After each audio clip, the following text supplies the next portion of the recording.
Cause when that trumpet sound, boy, you don't wanna miss out. Either in or you out, ain't no straddling the fence. Either in or you out, ain't no straddling the fence. Either in or you out, ain't no straddling the fence. Either in the Lord or you out the Lord. Either in or you out, ain't no straddling the fence. Either in or you out, ain't no straddling the fence. Either in or you out, ain't no straddling the fence. Either in the Lord or you out.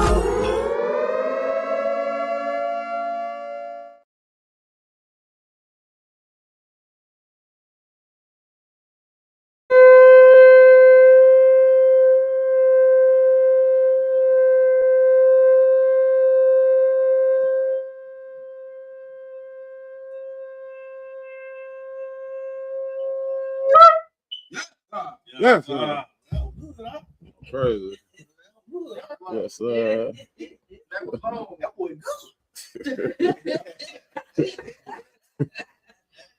Yeah, Shabbat Shalom. Shabbat Shalom.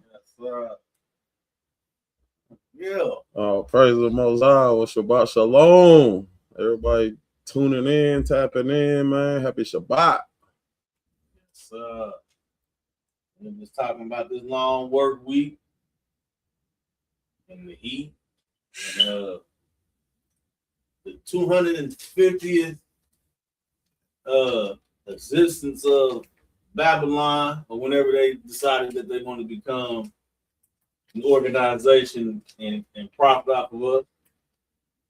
So we got a couple things that we're gonna read or look at with a current event. The first one going to be Venezuela once again. We still got his president down there in New York. He ain't going nowhere. Him and his wife. And it's going down over there. This happened on 6/30/2026. This is the skies after them 2 earthquakes they had, and I believe they had another one. Let me back it up. Right?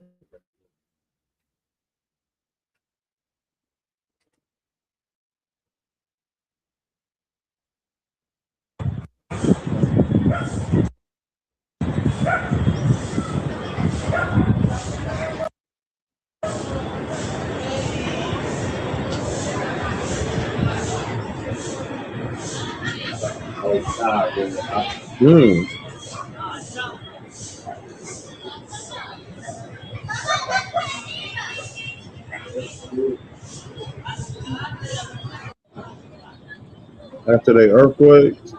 That was earthquake. They don't really show justice on that TV, but It's eerie. It's weird though. But this basically this is showing the red. It's an anomaly. Yeah. And they ain't got no explanation. No explanations, but we know that it's a prophecy when it comes to these red skies. So we just gotta be on the lookout on these prophecies and whatnot, and make sure we do our due diligence to make sure we're on the right side of that prophecy. So that prophecy may be when it comes towards these red skies, these red moon. Mm-hmm. We have to make sure we straight. The next one is gonna be a little tidbit of this 13th and 14th Amendment. Then we're gonna read something that I sent, and then we'll jump off with the list. So this is a 13th or 14th Amendment? Yeah, 13th and 14th Amendment, but they on two different slides.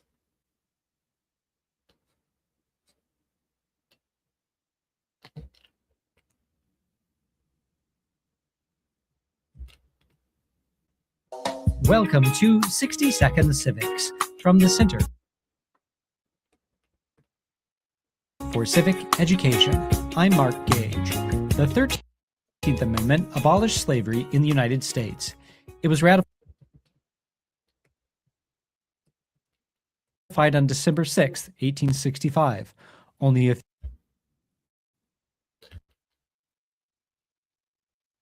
I knew it. Man. Weekend up. You know. So, all right, we ain't gonna do all this out there. So basically, the 13th Amendment ended slavery in 1865. So, if you take 1865 and the current year, what you get? What number you get? You said take 1865 minus the current year that you went. I don't know. Oh, you saying? Yeah, do it. Oh, okay. Like, go off the top of the head, boy. So you say few short months 1865 minus 2004 after the end of the Civil really War on April 9th of that year. 1865, 155. 155 years since slavery has ended. That's it. But it. you're telling me 250 is the anniversary. The anniversary.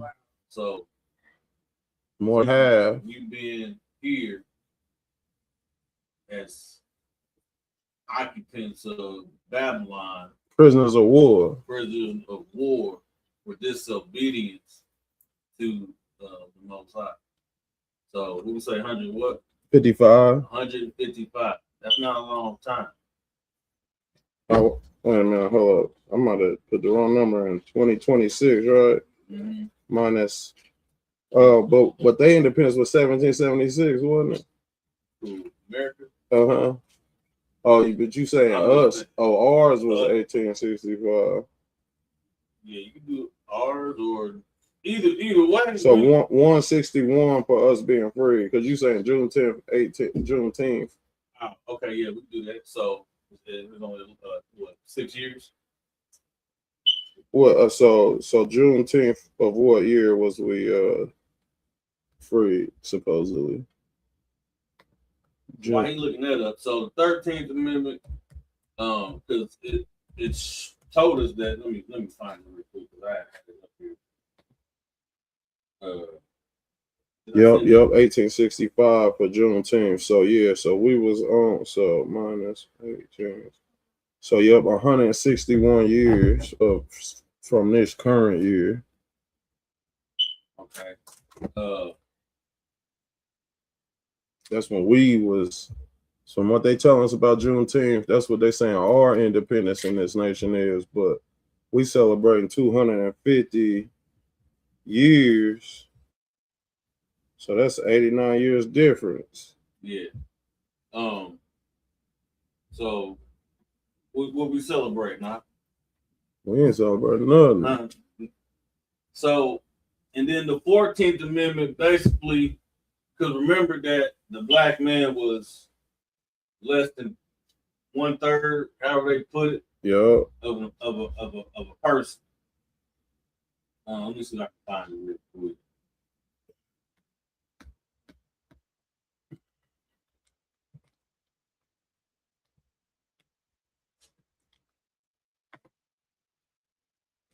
It says go ahead. 3/5 of a man. Basically, it was constitutional agreement reached during 1787. So animals, a man's dog had more rights than the black man during these times. And shoot, and depending on how you look at it, whose dog it is, they dog still got more rights than the average black man. Yep, because if them K9 units get killed, they get. I just heard they made that punishable by. I think they might have made it a federal crime. I think killing a police dog. I think I overheard that somebody else talking about that. So yeah, so the 13th Amendment ended slavery and ended I guess you could say hate crimes against blacks. Which we know that didn't happen. And then the 14th Amendment basically established the prison system, the jail system, for for the crimes or whatnot. And then we know that there was a lot of currently a lot of the false imprisonments and whatnot to benefit the justice system or the private prison pipeline. So then here's a history known fact, unknown fact, about to be a known fact.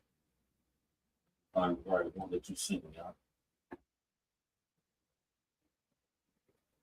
It says in 1897, a Texas Daily News about an educated African Yahudi man completely confused, then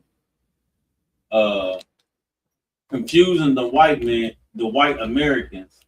This is a significant evidence to back up millions of others that ancient Israelites were Black and most likely modern Bantu speakers.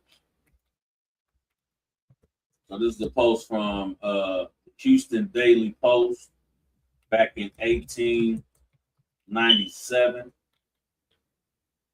Let me see if I can find this one post out. This is a slave post. Let me see if I can find it. But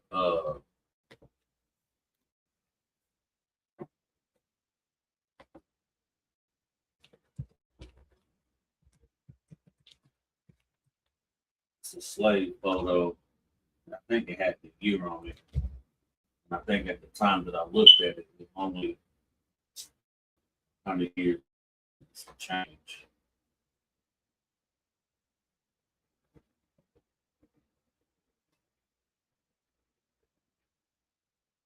Also, I don't know if I shared this with y'all today. There's a lady that makes animated cartoons. She do cartoons. Mm-hmm. So dropped one today. It was pretty dope.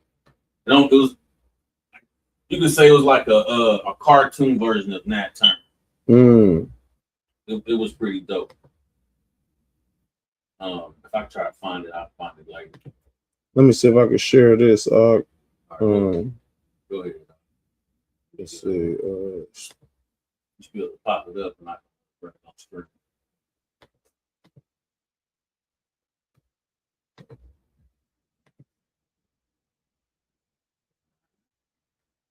Is this what you was looking at?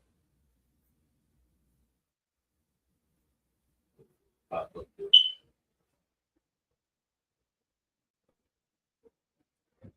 So let's scroll there. Yep. Negro who can read and write Hebrew.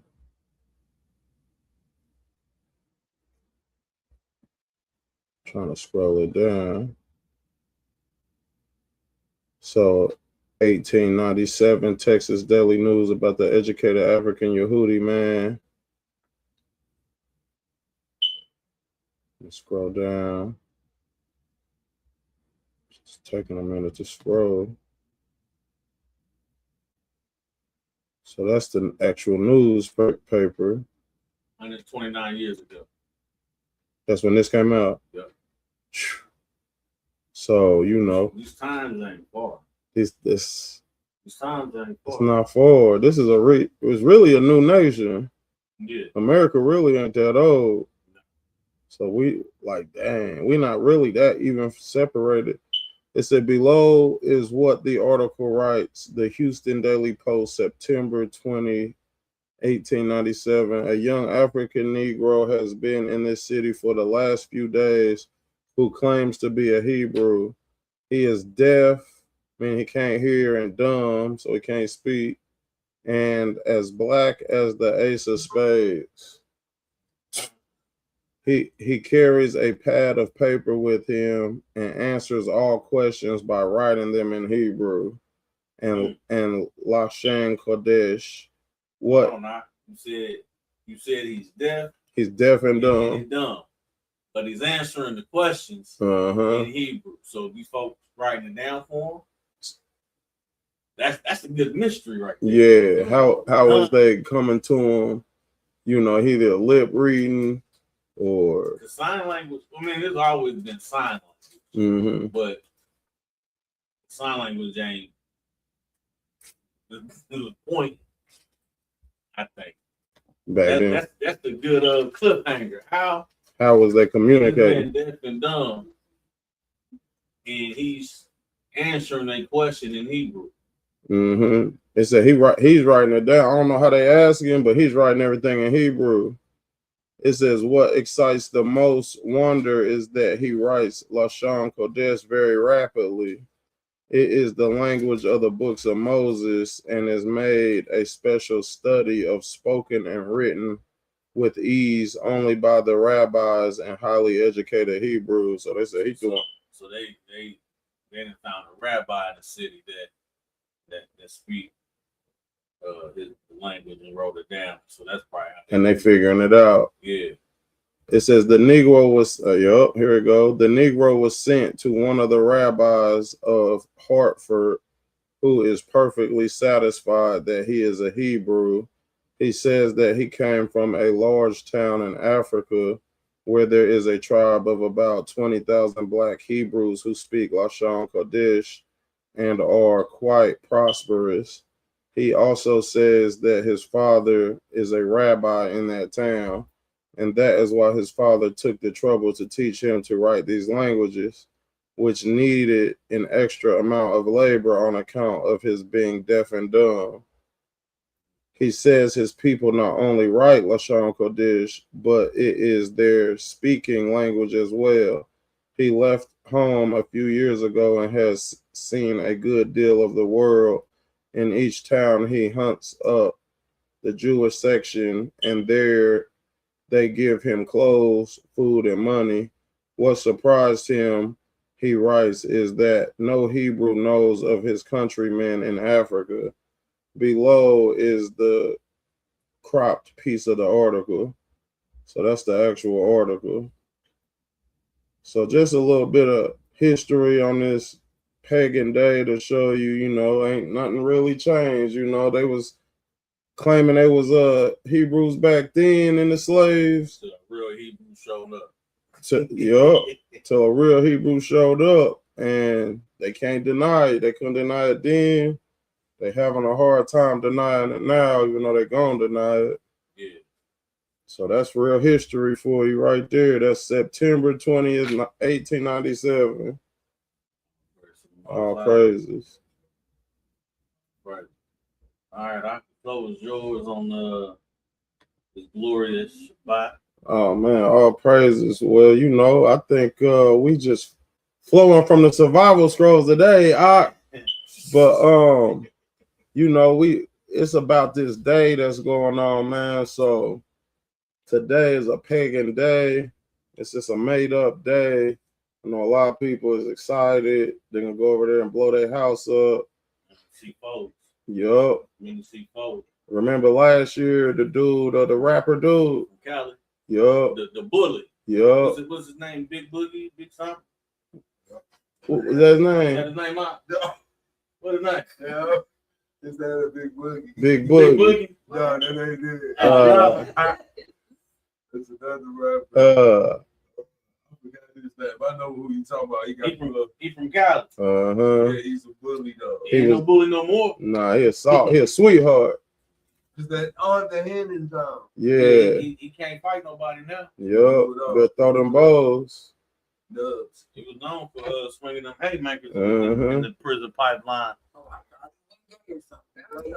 He was out there on 4th of July last year playing with them fireworks and blew his whole hand off. Yup. Midget up. What it? Middle finger, I think. He got a little bit of that middle finger now. And now he make workout videos. He found something safe to do. Yup. Huh? Yup. Because when y'all out there playing with them fireworks, y'all playing with bombs, like literally. Yeah. Wow. I believe the Chinese invented the fireworks. I came real close back in my younger days. So hurting yourself? Oh yeah, I still got the mark on my hand. It was I think it was called an Angel. It was on 52nd and Collins. Remember like this yesterday. I said, Daddy, let me throw it. He said, nah, boy, you ain't ready. I said, let me throw it, Dad. I said, all right, did it. Got it in my hand, just looking at it. He said, throw it. I did one of these. Throw that mug. Well, when you gonna throw it, much boom. My whole hand was black. Oh, it was that close. Yeah. Let it go. It blew up.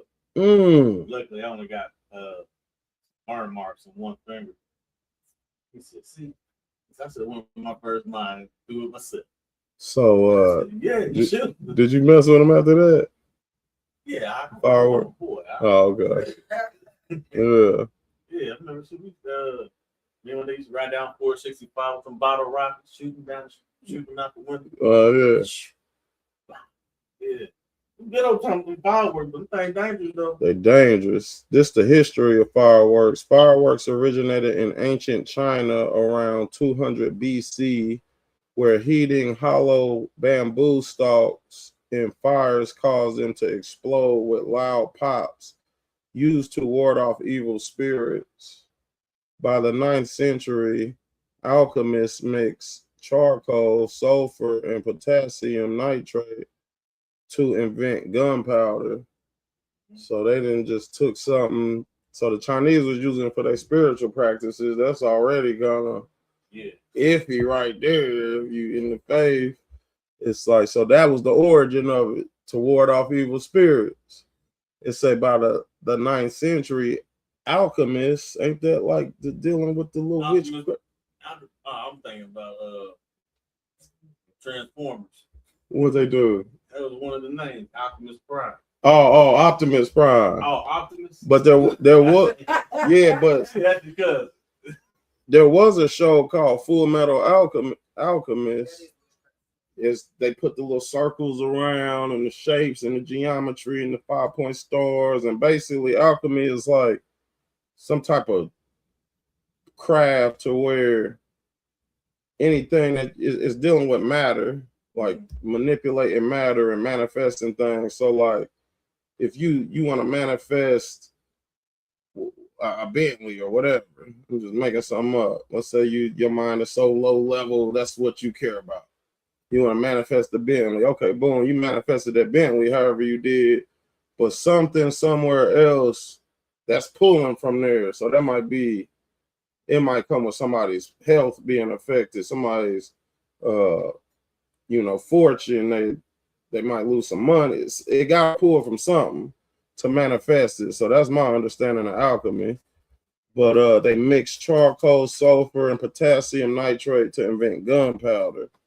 So just show you this is also the invention of guns, shooting people.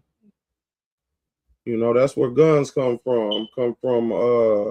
The gunpowder from the Chinese fireworks. And we know America is very prosperous off guns. The Europeans, period, very prosperous off guns.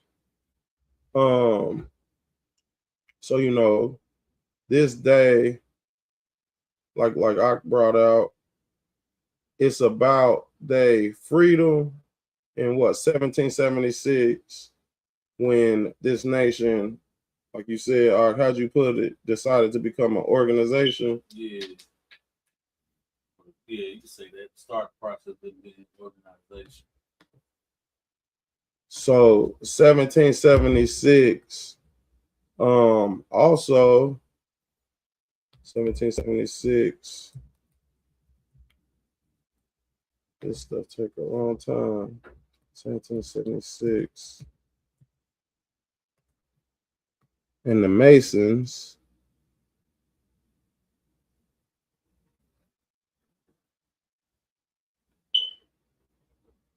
The Mason community players represent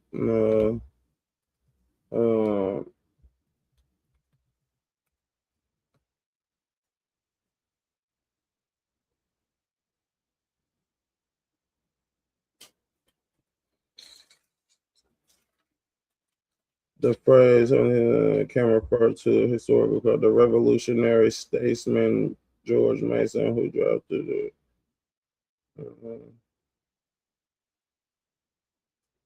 The founding father delegate drafted, I believe, is it the Illuminati or the Masons founded in 1776?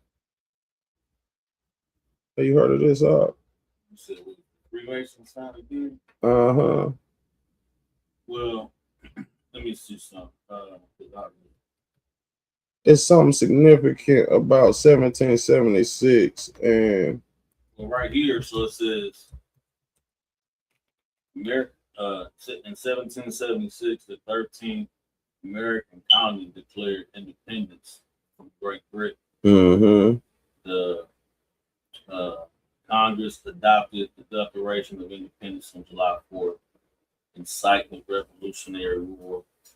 This year was also featured intense military campaigning in the George Washington during Christmas crossing the Delaware River.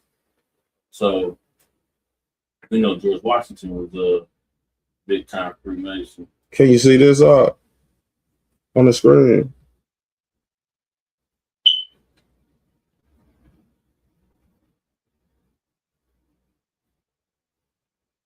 What's up with this?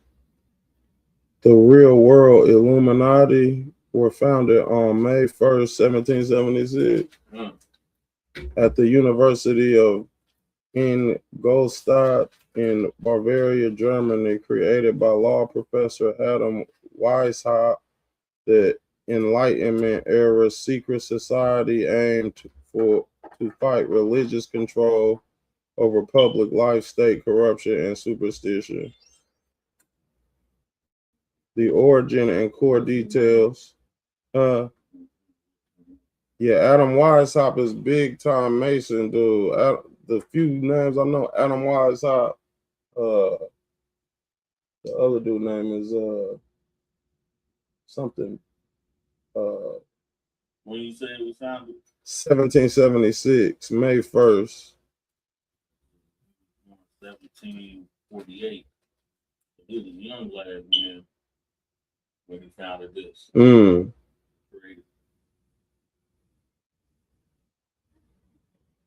The founder, Adam Weishaupt, a professor of canon law, established the group to foster Enlightenment ideas like reason, liberty, human perfectibility. The group was initially called Order of Perfectibilists before being renamed Illuminating Orden, Latin for enlightened, to reflect their mission to spread knowledge over darkness. So it sounds good. You know, they make it sound good. Yeah, so it says the Warsaw plan was to educate the Illuminati followers in the highest levels of humanity and morality, based on the teachings on the supremacy of reason, aligned with the spirit of golden rule of not doing to others what one would not wish to do done to oneself. So that if the Illuminati alumni subsequently attained position. So he was going against the common order. Yeah. So you want something good to happen to you, but nah, we ain't gotta do that. Get there, we about ourselves, about oneself. I mean, you know, it sounds good, like how they be framing everything, but it's like don't do to others how you want them to do you. But then that's why they gotta classify you as 3/5 of a human, so they can justify it. You know what I'm saying? Yeah. It's like, oh, we not doing no humans bad. Them is niggas. So that's the difference. Yeah, and you gotta realize too that these are witches, these warlocks. Yeah. You know what I'm saying? So Most High put them in position over us because of our disobedience and whatnot, which is why they playing their role. Playing their role to the T and beyond some. All right, let's hit a couple of these verses. I'm gonna well, if you want to pull it up, it's up to you. to just look at some of these commandments on Exodus 20. Really, we could just start at Exodus 20. All right, I'm gonna just switch it to share this one.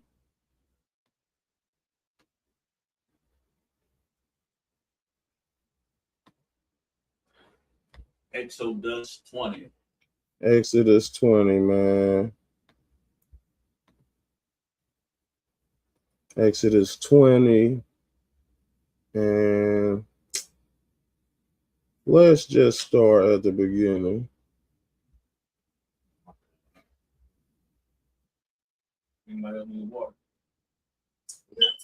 Justice, you know this, you know these verses, don't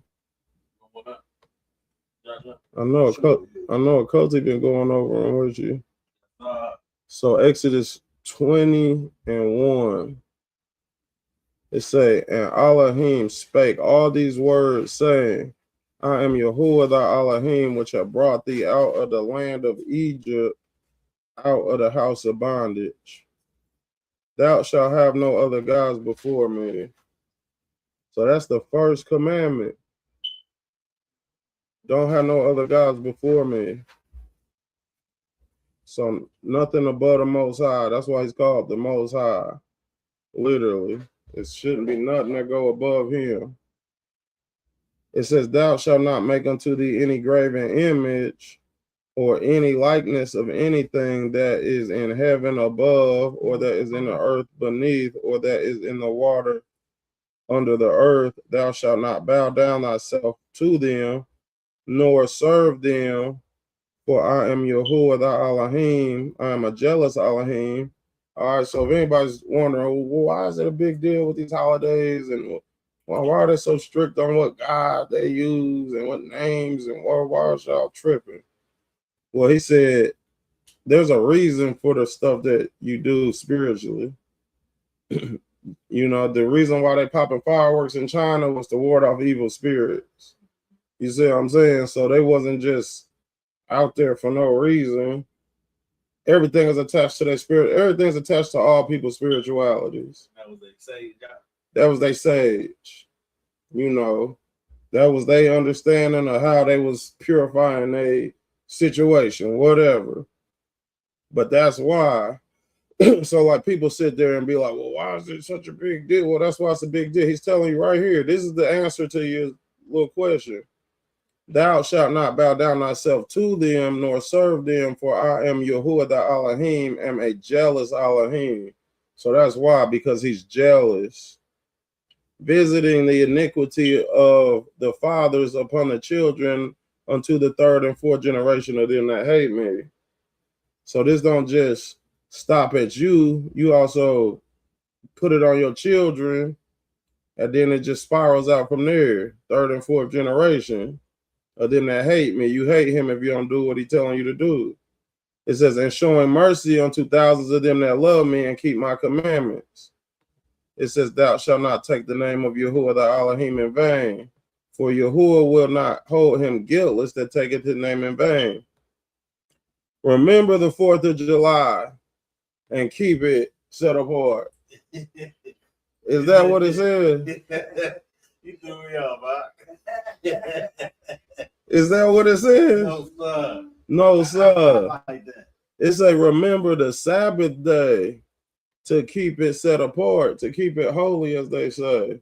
Now, today just happened to be the 4th of July and the Shabbat. So which one you going to keep, though? Which one you going to keep? Because it's like, oh, well, it's the 4th. Like, you see how you can put something man-made over something the Most High just literally told you to do? All right. Shout out to Paige because he read this before y'all pulled in. Read that Isaiah 58:13. All right. Is this about your feast days? It say, if thou turn away thy foot from the Shabbat, from doing thy pleasure on my set apart day, and call my Sabbath a delight, the set apart of Yahuwah honorable, and shall honor him, not doing thine own ways, nor finding thine own pleasure, nor speaking thine own words. Then shall delight thyself in Yahuwah, and I will cause thee to ride upon the high places of the earth, and feed thee with the heritage of Jacob, thy father, for the mouth of Yahuwah has spoken it. All praises. So that's about keeping the Shabbat. In the Shabbat. I think that should be like a weekly reminder read for real. Yeah. Because you know what I'm saying, yeah, we want to do what we want to do on the Shabbat, relax, chill, surf the web or whatnot. But you know, honestly, we got to do better. Do what it say, not doing our own pleasure, doing our own work. So we got to improve every day, every week. Yeah. To making sure that we're doing it, keeping the Shabbat right. So I think that should be a daily read. Yeah. Isaiah 58 and 13. I'm gonna jump up here to the beginning real quick. It say, cry aloud, spare not, lift up thy voice like a trumpet, and show my people their transgression, and the house of Jacob their sins. So, you know, just like Aki said, man, we gotta do better at stuff. So, you know, we gotta point out our own sins, and we gotta point out where we're going wrong, then work on that. So, you know, our people, man, like, you know, I remember a couple of years ago, we went down to the circle on the 4th. Yeah. That was it wasn't last year? Maybe it was last year. Them time flying. Yeah, I think it could have been last year. We went at night. Mm-hmm. Yeah. And we chopped it up with a few people, and you know, it was just crazy that like nobody really connected, like nobody connects that we not really this. We have prisoners of war here. We not these people. Like, like I don't know how to put it. Like, you just really buy into this American system and look at everybody else who don't go with it. But like, it's how many countries all over the world? Everybody's not America. Like, y'all didn't set up here and work. Like, so the soccer stuff going on up, it just show you how many countries is out there. You know, like I hear the dude Messi name, you know, I guess he like the top soccer dude, Messi. But I guess he from Argentina. I didn't know Argentina was hot like that. Spain, Argentina, Brazil. You got all these countries out here. But when you hear, it's just all on your face. Everything Americanized. And then they make it like America make the best everything. You watch them little Chinese movies, like them Chinese movies be buzzing. They got the better storylines. They got the better action and footage. One thing they ain't got together yet is how to make the words sound what they mouth. Yeah. That's the only, yeah. Hey, Bobby.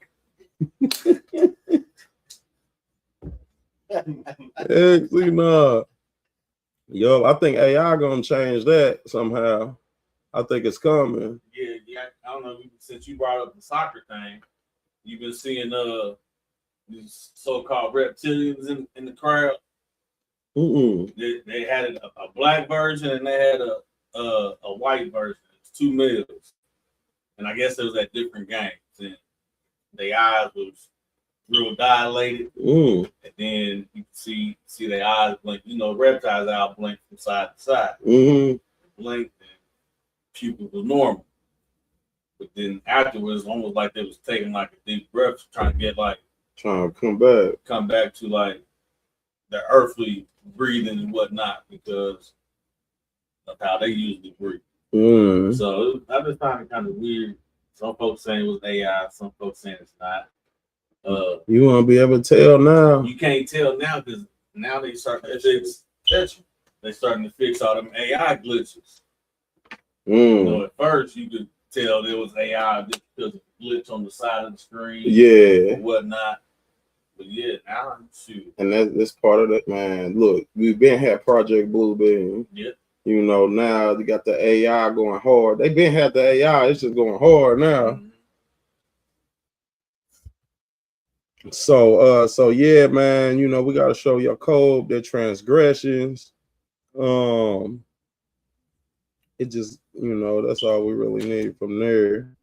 So good script right there. Man, really,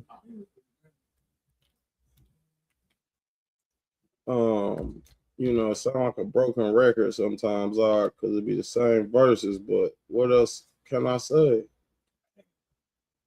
A lot of people still on this. Moses, I mean Noah, he was talking about the same thing for 120 years, but this verse right here, it's so simple, but I can't get over it. Proverbs 3:31. Can y'all see that? And this is what we hit them with last year when we was down there. Envy, it said Proverbs 3:31. Envy thou not the oppressor. All right, like I know this may sound stupid, but I gotta look it up, right? Were African Americans oppressed in, let's just say, America? Right, we just got asked the question. All right, let me share this one with you. Because like everybody's like, oh, well, reading the Bible is so confusing and I don't understand the words. I don't understand those big words, thous and these. And all right, so let's just look at some normal words. Right. Maybe you don't understand the old English. This is breaking it down for you. So we read Proverbs 3:31. It said, envy not the oppressor and choose none of his ways, right? Were African Americans oppressed in America? Yes. All right, so African Americans have faced centuries of systemic oppression in America, spanning from the institution of chattel slavery to state-sanctioned segregation and ongoing economic and social inequalities. This history is characterized by targeted violence, legal disenfranchisement, and structural racism. So this is your country. This is who every Negro that's about to go out there and pop some spirit warding off fireworks. This is what they about to sell. This is what y'all partaking in. This is what y'all celebrating.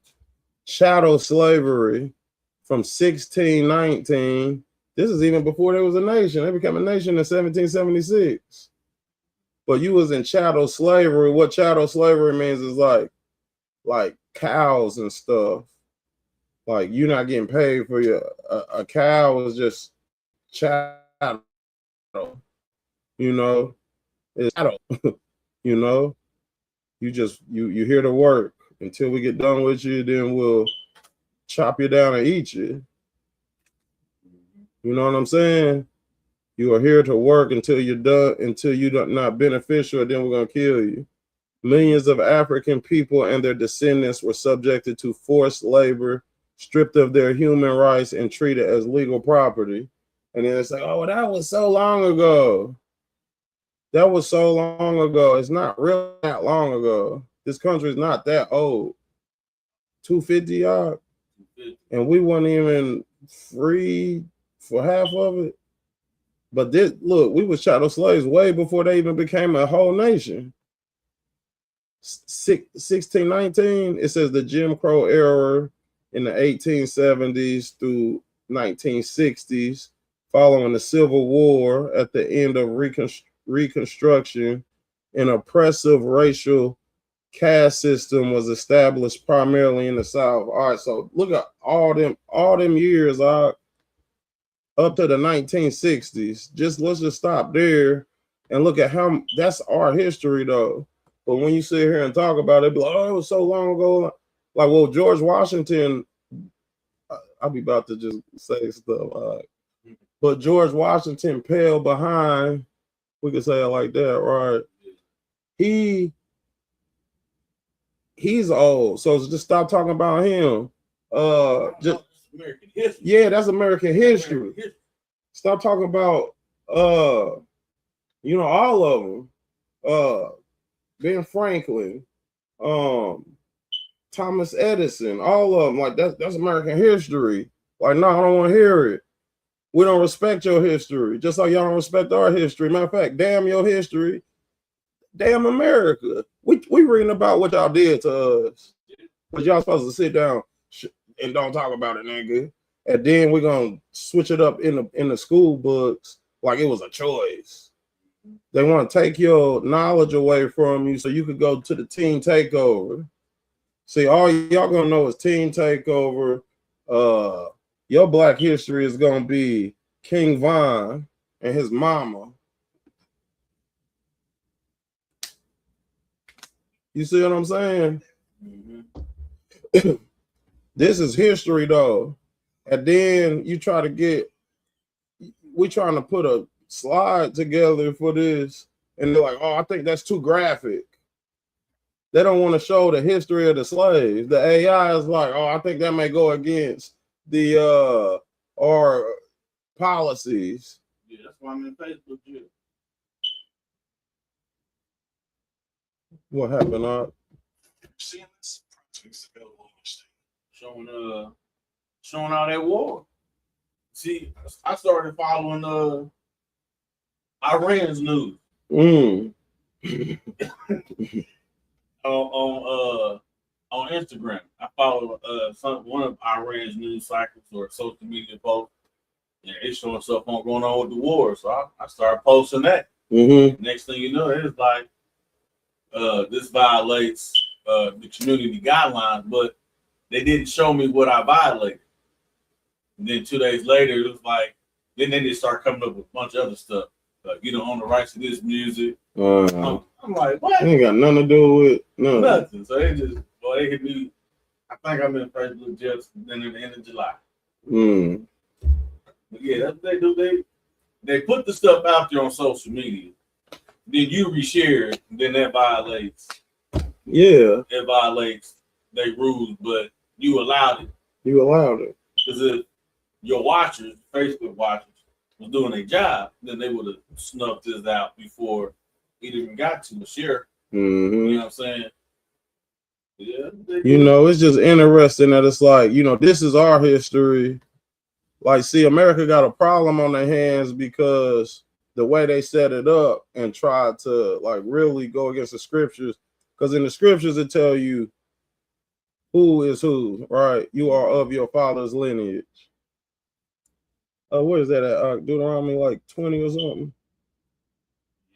Father's lineage. Mm-hmm. Well, I look for that. Hit that Jeremiah 10:2.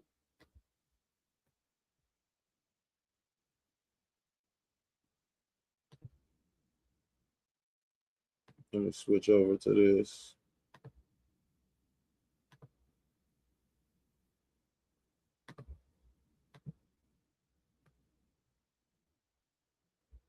Jeremiah 10:2.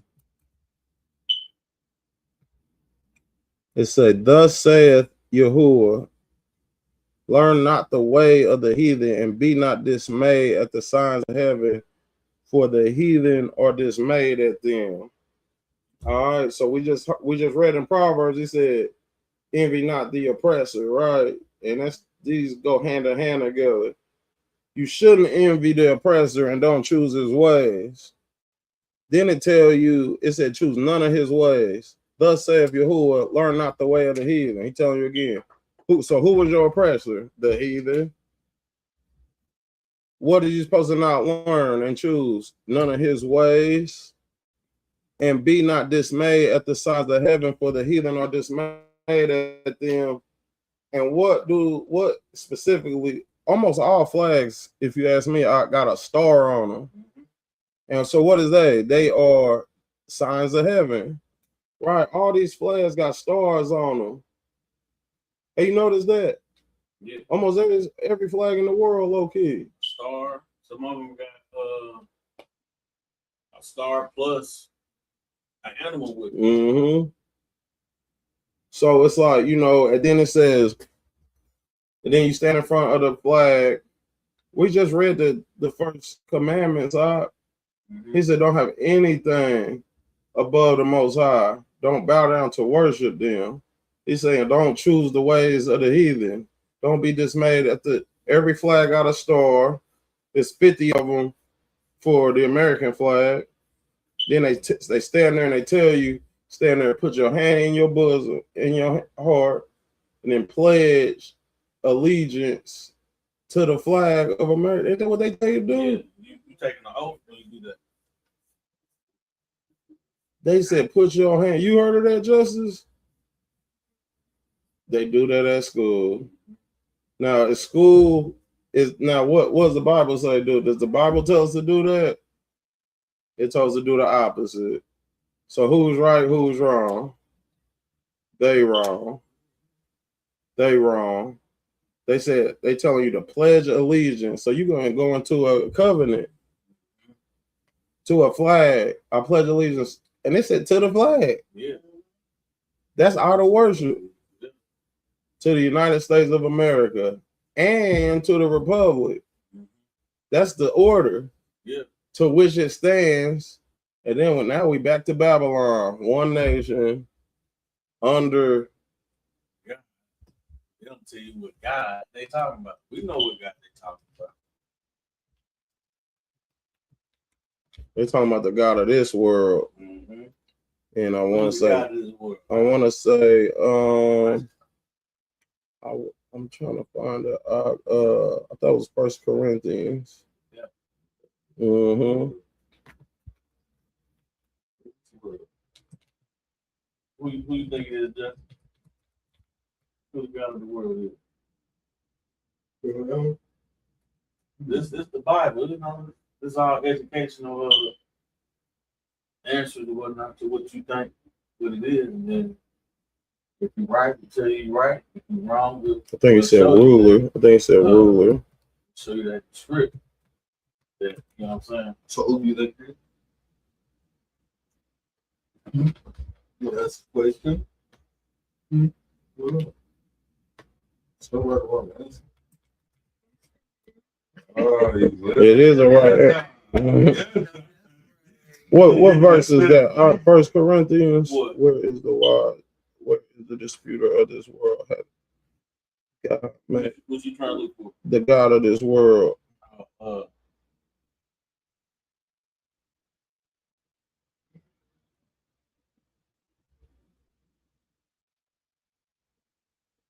Oh, here we go. 2 Corinthians 4:4.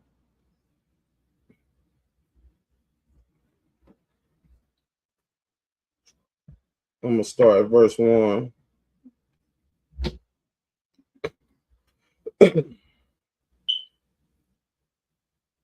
It say this. Oh, you can't see it. It say, therefore, seeing we have this ministry, as we have received mercy, we faint not. Right, so we doing the same thing they doing back then. We got a ministry too. You know what I'm saying? We got this ministry. So everybody you see coming on your YouTube channels, and they doing this same ministry.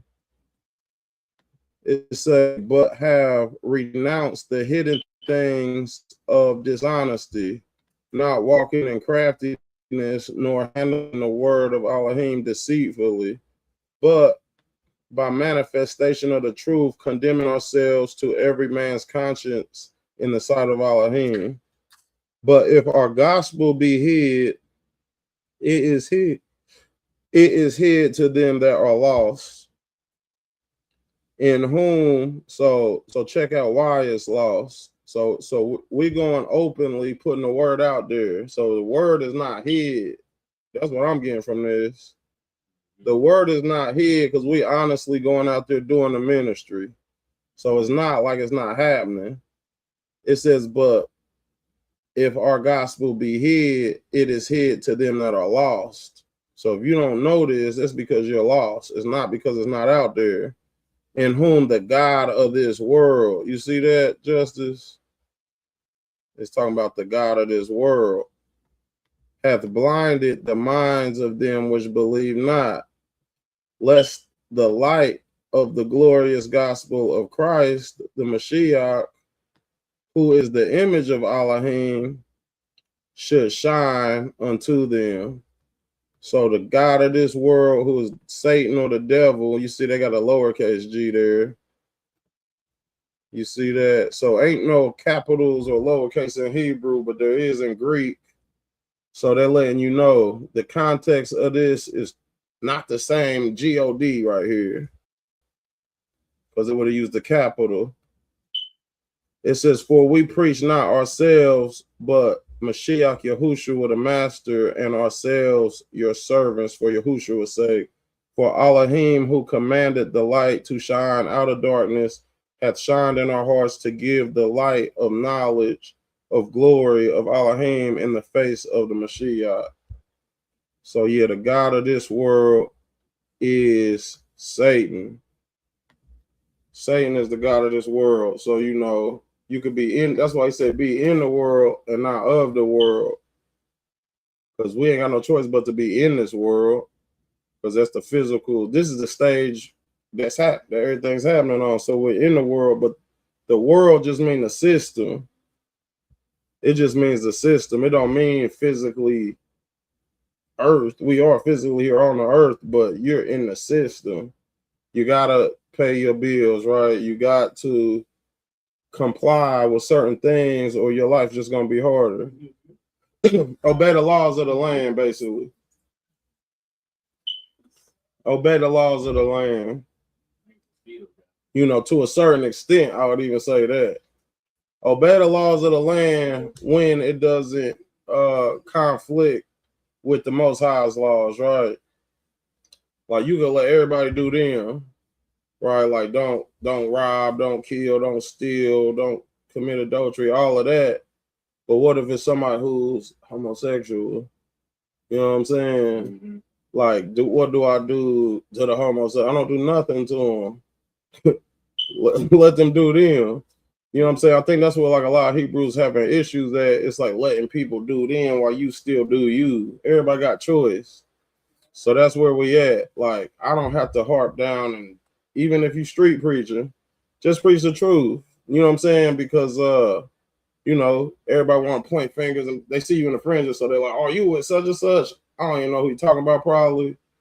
But if they doing the work, all praises.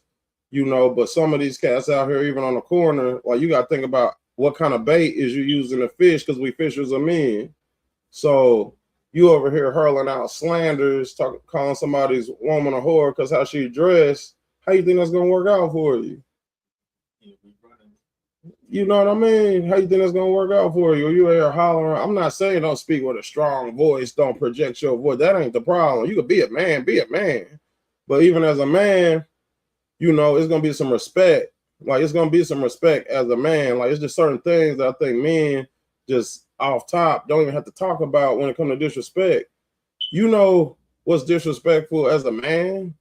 You know what I'm saying? You walk in there, let's say you walk into a store and you with your lady and somebody just iron your lady. You know that's disrespectful. Something might come with that, bro. You say something out of line, you know what I'm saying? Like, you know what's disrespectful.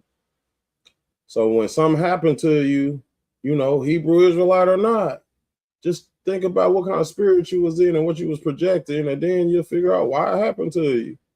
Like, I don't really walk around with no, I don't really be looking at things like from a super duper paranoid perspective. Like, I don't fear my people. You know what I'm saying? That's one thing I don't ever want to do. I don't ever want to be like, oh, dang, I'm scared of my people. You know what I'm saying?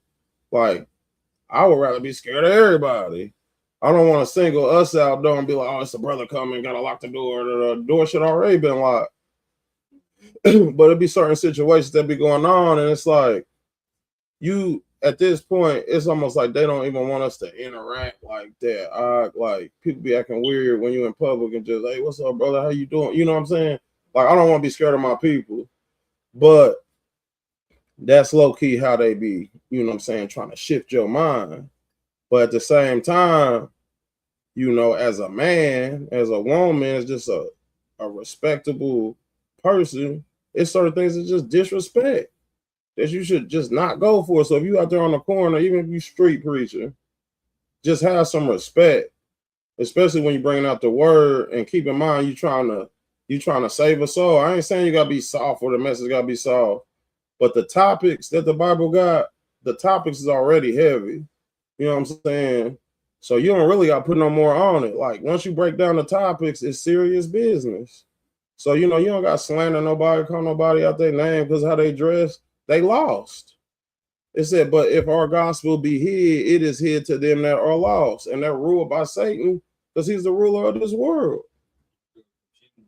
He's the author of confusion. So why is you sitting there acting like you're surprised that your people is lost, and then now, you know, you see somebody come out of like abusive homes, would you just be sitting there like they tell you, hey man, you might have to talk a little more patient with them or be a little more, you know what I'm saying? Because they used to this type of trauma. Like, you don't come at somebody that came out of one of them situations just be on their top all the time. They treat them delicate because it's called triggers. You might have something that triggers you. And us as a people, we just read all the history of what we done been through as slaves. So now you kind of get it. Like, dang, that's why black folks is so in the disparity. It's a lot of triggers. We got 400 years of triggering. Because even though they say we free, we not free. We slaves in the system. Now they just took the physical chains off. It's on your mind. The chains is on your finances. It's about to be on the H2O. Did you see the one I said? It got the Chat GPT. They acting like they Chat GPT. So when he walked up, he drank a gallon of water. They got Chat GPT. He walk up, he having a conversation with the dude. He got a whole gallon of water. He smashing on the water because that's what's happening. The AI drinking a bottle of water.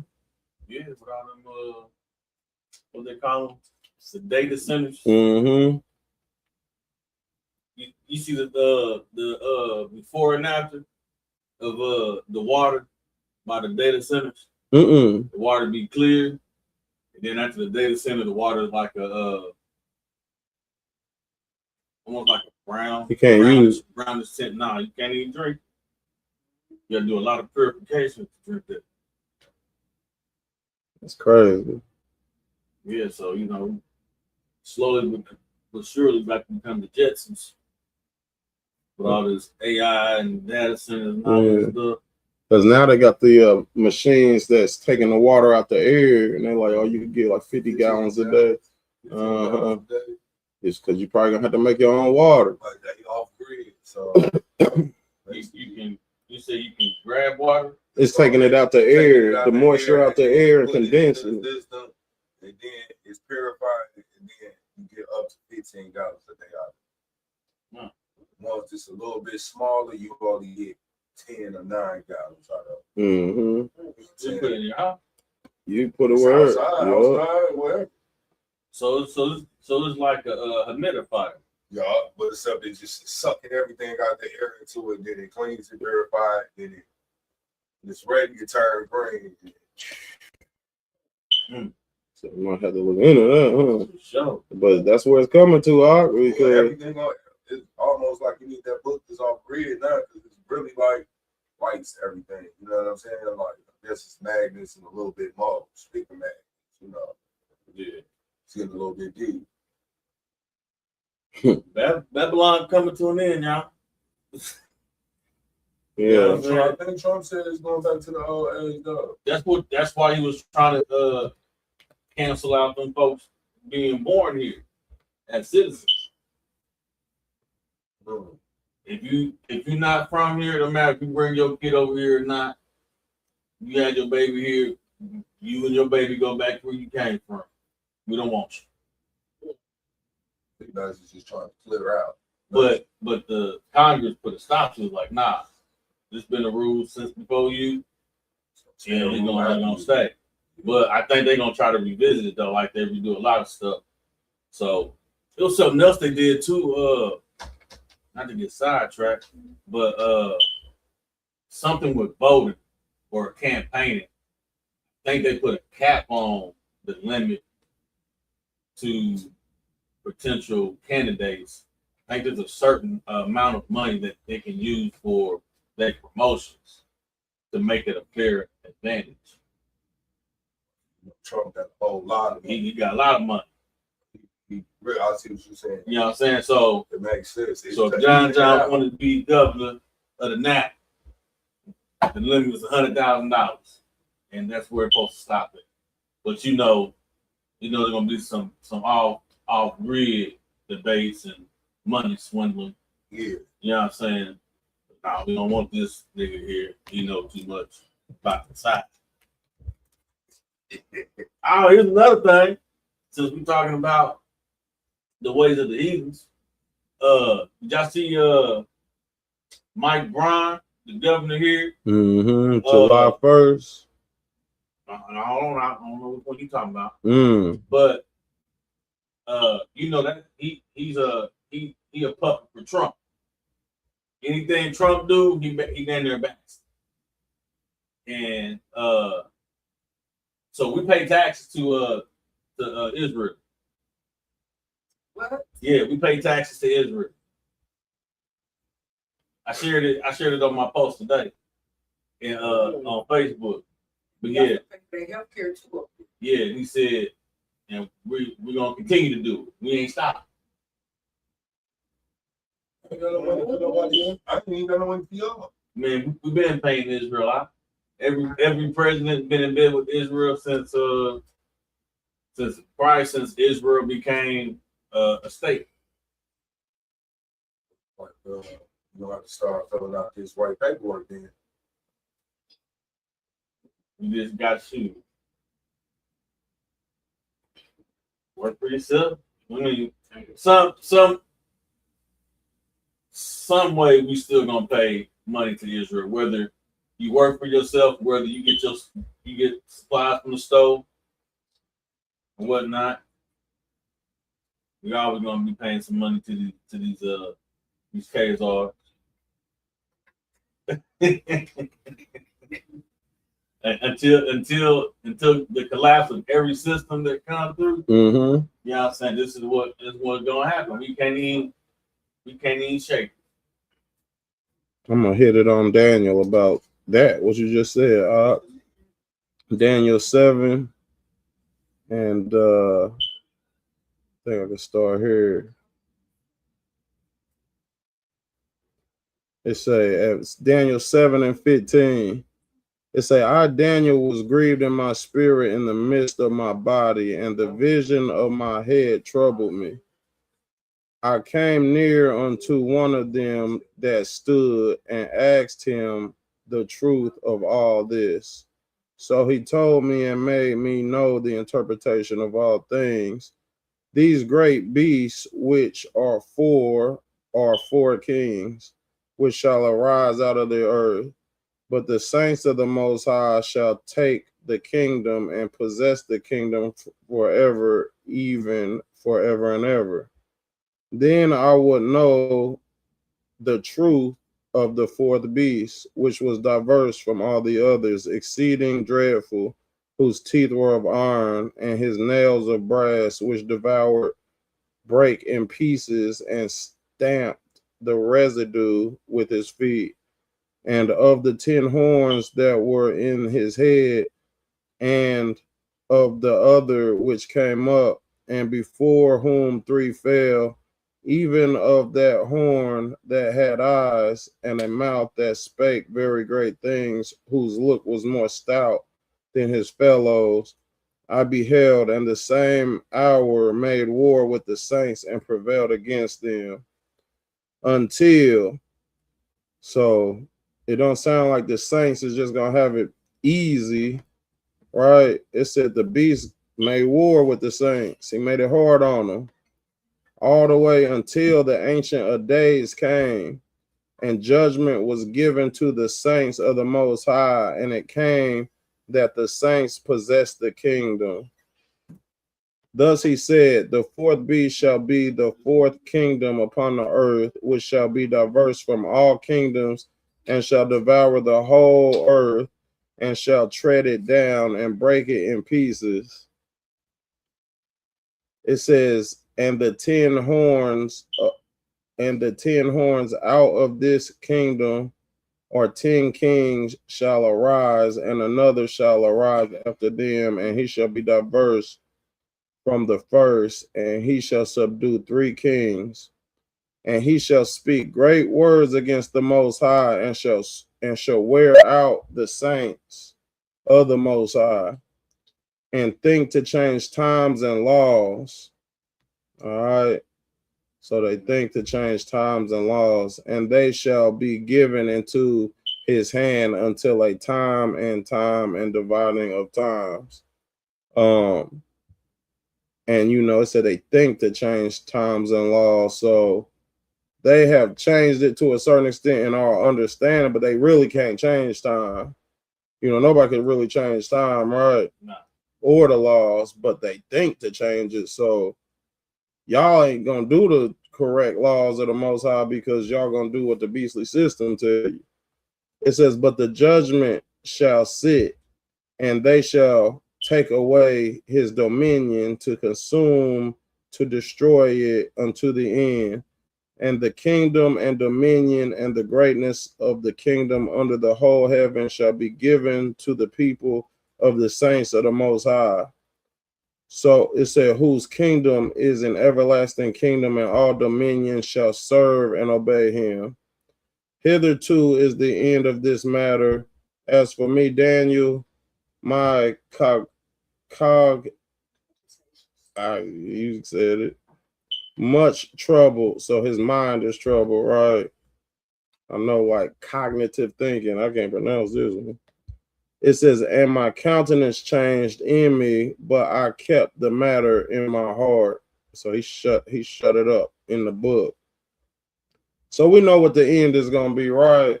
The end is, in the end, we win, right? That's what we hear a lot. That's what we say a lot because it's the truth. In the end, we win, but going through it is what you want to be cognitive of, right? So we in the land of our captors on a pagan, really disgraceful day. It's a slap in the face. Every Negro out there, participating. Hey, look, you off work, whatever. I get it. It's cool to kick it, right? But like once y'all start celebrating this stuff, it's a slap in your face, slap to your ancestors. It's a slap in the face of the Most High. It's very what's a word that you could throw at a mob? It's despicable. It's disrespectful. Despicable. That's how it is, though. Like, ain't nobody else gonna tell y'all, but the 4th of July, and that's why if you seen on the cover, oh yeah, let's finish like this. Let's read to Frederick Douglass because that's what happened.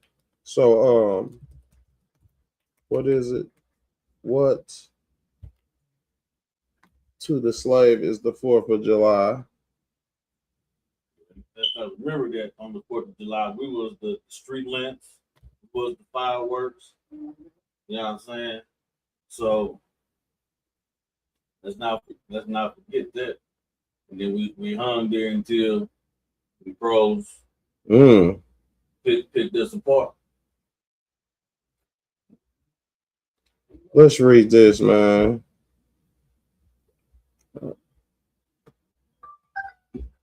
It's my tweaking.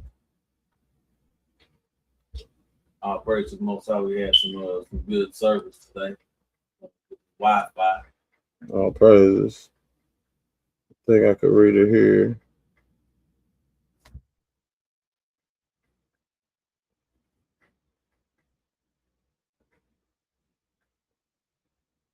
You can see this up.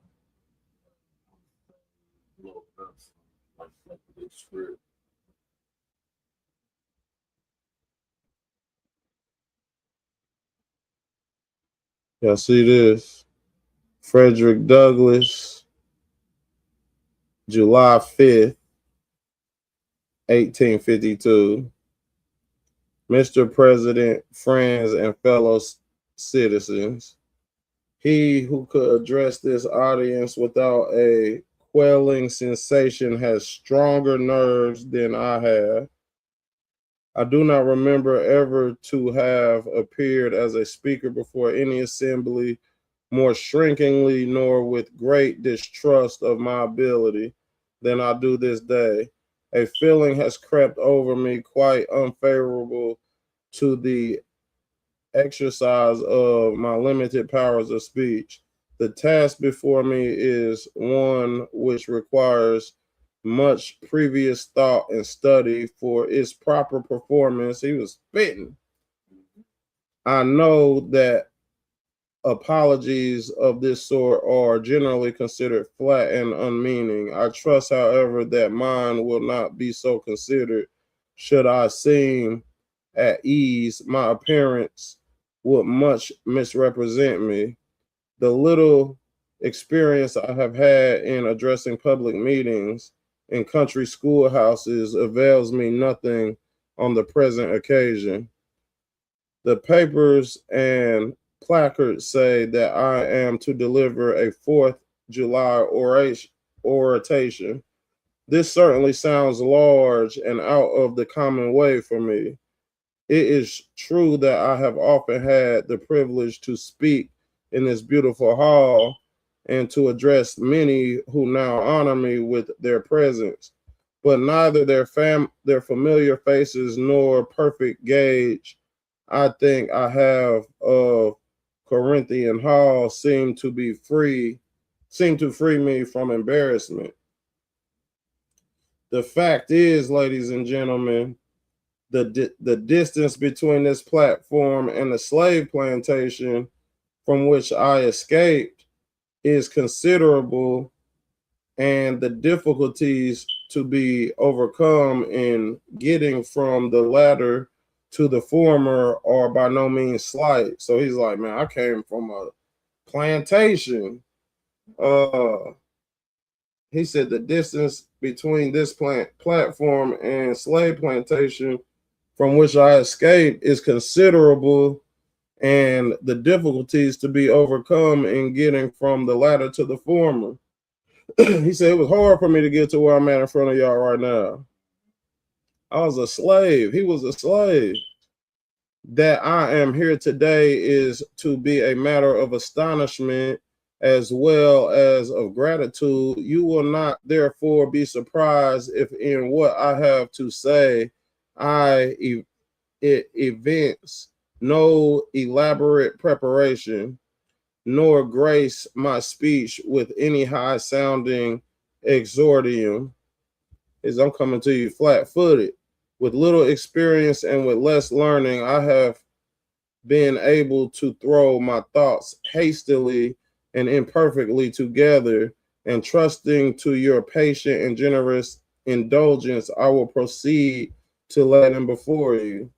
He built them up to say, man, get ready for what y'all hear. This is gonna be a tough one, all right, but I guarantee y'all smart enough and patient enough to he had to butter them up. Yeah. Because he's going to come to him. So let's see what he said. He said, this, for the purpose of this celebration, is the 4th of July. It is the birthday of your national independence and of your political freedom. This to you is what the Passover was to the emancipated people of God. Huh? Hello.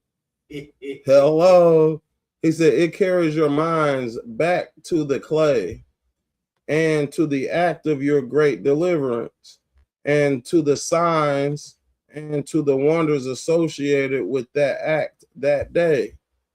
This celebration also marks the beginning of another year of your national life and reminds you that the Republic of America is now 76 years old.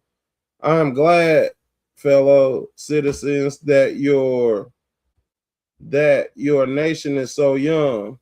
76 years, though a good old age for a man, is but a mere spark in the life of a nation. 70 years and 10 is the allotted time for individual man, but the nation's number their years by thousands. According to this fact, you are even now only in the beginning of your national career, still lineage in the period of childhood. See how, but look how he's like, your. I repeat, I am glad this is so. There is hope in the thought, and hope is much needed under the dark clouds which lower above the horizon. The eye of the reformer is met with angry flashes, pretending disastrous times, but his heart may well be lighter at the thought that America is young and that she is still in the impressible stage of her existence. May he not hope that high lessons of wisdom and justice and of truth will yet give direction to her destiny. Were the nation older, the patriot's heart might be sadder and the reformer's brow heavier. Its future might be shrouded in gloom, and the hope of his prophets go out in sorrow. There is consolation in the thought that America is young. Great streams are not easily turned from channels worn deep in the course of ages. They may sometimes rise in quiet and stately majesty and inundate the land, refreshing fertilizing the earth with their mysterious properties. They may also rise in wrath and fury and bear away on their angry ways the accumulated wealth of years, toil, and hardship. They, however, gradually flow back to the same old channel and flow on as serenely as ever. But while the river may not be turned aside, it may dry up and leave nothing behind but the withered branch and the unsightly rock to howl in the abyss sweeping wind. And it says the sad tale of departed glory, as with rivers, with nations. Fellow citizens, I shall not presume to dwell at length on its associations that cluster about this day. The simple story of it is 76 years ago, the people of this country were British subjects. He busting down history. The style and title of your sovereign people in which you now glory was not then born. You were under the British crown. Your fathers esteemed the English government as the home government and England as the fatherland. This home government, you know, although a considerable distance from your home, did in the exercise of its parental prerogatives impose upon the colonial children such restraints, burdens, and limitations as in its mature judgment it deemed wise, right, and proper. But your fathers, who had not adopted the fashionable ideas of this day of the infallibility of government and the absolute character of its act, presumed to differ from the home government in respect to the wisdom and the justice of some of those burdens and restraints. They were so far in their excitement as to pronounce the measure of government unjust, unreasonable, and oppressive.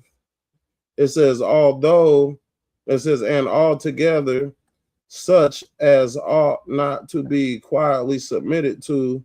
I scarcely need say, fellow citizens, that my opinion of those measures fully accords with that of your fathers.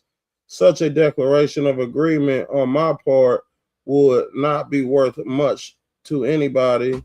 It would certainly prove nothing as to what part I might have taken had I lived during the great controversy of 1776.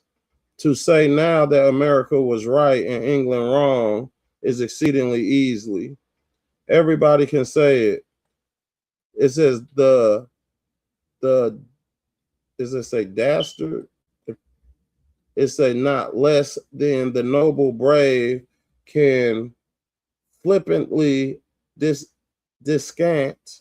He's using them words on the tyranny of England towards the American colonies. So he's basically breaking it down like, look, we see how England did the American colonies. He's like, hey man, it's easy to see that the Americans is right when they say, hey man, we gotta do our own thing. We need to break it. We're being oppressed, right?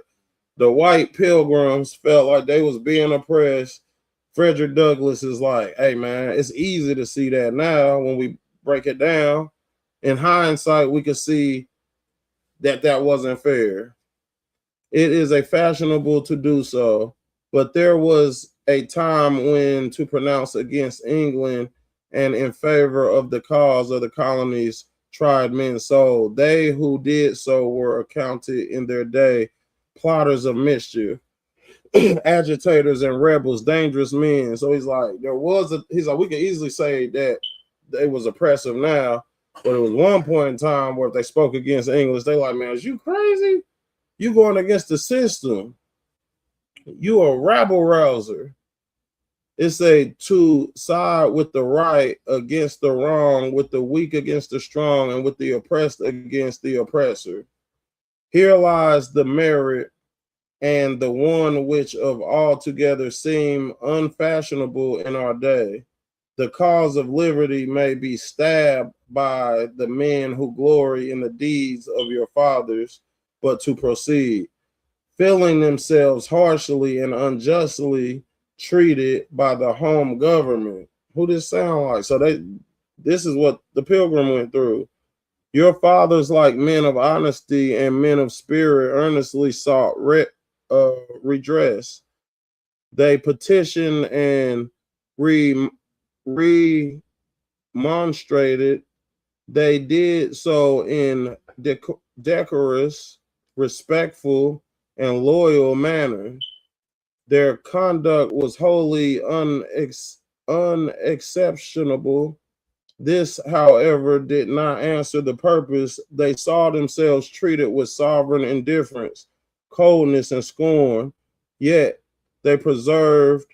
They were not the men to look back. Yet, they persevered. My bad. They were not the men to look back. At the sheet anchor, at the sheet anchor takes. As the sheet anchor takes a firmer hold when the ship is tossed by the storm, so did the cause of your fathers grow stronger. So he's breaking it down, starting with their fathers, right? Starting with their fathers, as it breasted the chilling blast of kingly displeasure, the greatest of the best of the British statement admitted its justice, and the loftiest eloquence of the British Senate came to its support, but with the blindness which seems to be the unvarying characteristic of tyrants, since Pharaoh and his hosts were drowned in the Red Sea, the British government persisted in extractions complained of. So he's like, he's a juxtaposition or like an analogy of America to Britain is Israel to Egypt. He's like, this is y'all breakaway moment. That's why he said this is y'all Passover. The madness of this course, we believe, is admitted now, even by England, but we fear the lesson is wholly lost on our present rulers. So he's like, man, everybody can admit this. Even England can admit, I mean, we was wrong for chasing y'all like that and doing y'all like that. But we fear the lesson is wholly lost in our present rulers. He's like, but we didn't learn nothing from all of that going on. Why does he say that? Oppression makes a wise man mad. Your fathers were wise men, and if they did not go mad, they became restive under the treatment. he's busting down scriptures though. It says they felt themselves the victim of grievous wrongs, wholly incurable in their colonial capacity. With brave men, there is always a remedy for oppression. Just here, the idea of total separation of the colonies from the crown was born. It was a startling idea, much more so than we at this distance of time regarded the timid and the prudent, as has been intimidated of the day, were of course shocked and alarmed. All right, it's such people lived then, had lived before, and will probably ever have a place on this planet, and their course is respect. So he basically, he's breaking it down. He kind of charming them at the same time. He's speaking real eloquent. Let's jump down a little bit. It says, on the 2nd of July, 1776, the old Continental Congress, to the dismay of lovers of ease, the worshippers of property, clothed that dreadful idea with all the authority of national sanctions. They did so in the form of resolution, and as we seldom hit upon resolutions drawn up in our day, whose transparency is all equal to this, it may refresh your minds and help my story if I read it. I'm gonna just jump down to here. Citizens, your fathers made good that resolution. They succeeded, and today you reap the fruits of their success. The freedom gained is yours, and you therefore may properly celebrate this anniversary. So he's talking to a certain group of people. The 4th of July is the first great fact in your nation's history, the very ring bolt in the chain of your yet undeveloped destiny. Pride, patriotism, not less than gratitude, prompt you to celebrate and hold it in perpetual remembrance. I have said that the Declaration of Independence is a ring bolt to the chain of your nation's destiny.